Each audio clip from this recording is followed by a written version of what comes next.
Hi, Pete Wilson, Sartell, Minnesota, proud member of the John Birch Society since 1981. We oppose this.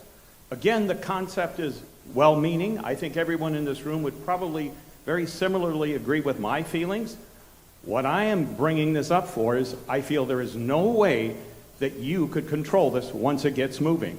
The gentleman who was so kind and so sincere about getting the sanctuary counties is out there. My question is, guarantee me today what it is you will do with absolute certainty to guarantee that George Soros, the globalists, the collectivists, and everyone else don't take it over. If you can't, there's the door.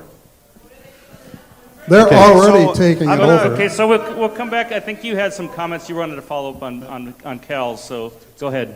Okay, I'm gonna address that. So the way that I look at this, I'm gonna indirectly address it. The easiest way that I have found to explain this is 3/4 of the states need to vote to ratify text, right?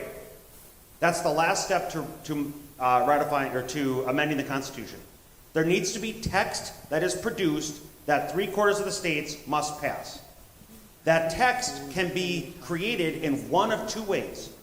Either Congress drafts that text and then passes it with 2/3 of each body, House and Senate, and then presents it to the states to pass, or the text originates from a convention of the states.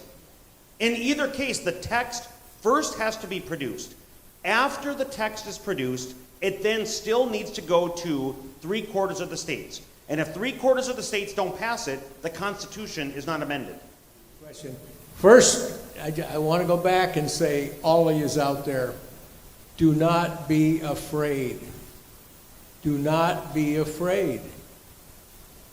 This is a legitimate way to amend the current United States Constitution.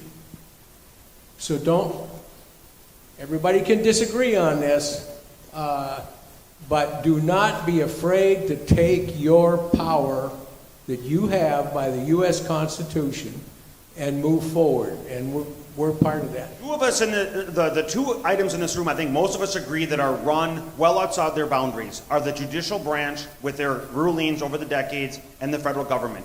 What do those two institutions have in common? They are not being checked. We have the wisdom of our founding fathers to have checks and balances top to bottom throughout our entire republic is an amazing mechanism to keep things in check. You often see the executive branch exercising over the legislative branch with the veto. You see the legislative branch exercising over the executive branch with the power of the purse. But we rarely ever see the legislative branch checking the judicial branch with impeachment, right? Similarly, you don't see the power of the sovereign states exercising their authority over the federal government. And it's for these two reasons why the judicial branch and the federal government have well run outside the boundaries of where they're supposed to be operating. That is one of the reasons why we need to take back and the states need to exercise their power to rein in the federal government. Thank you. That was a great answer. So Jim,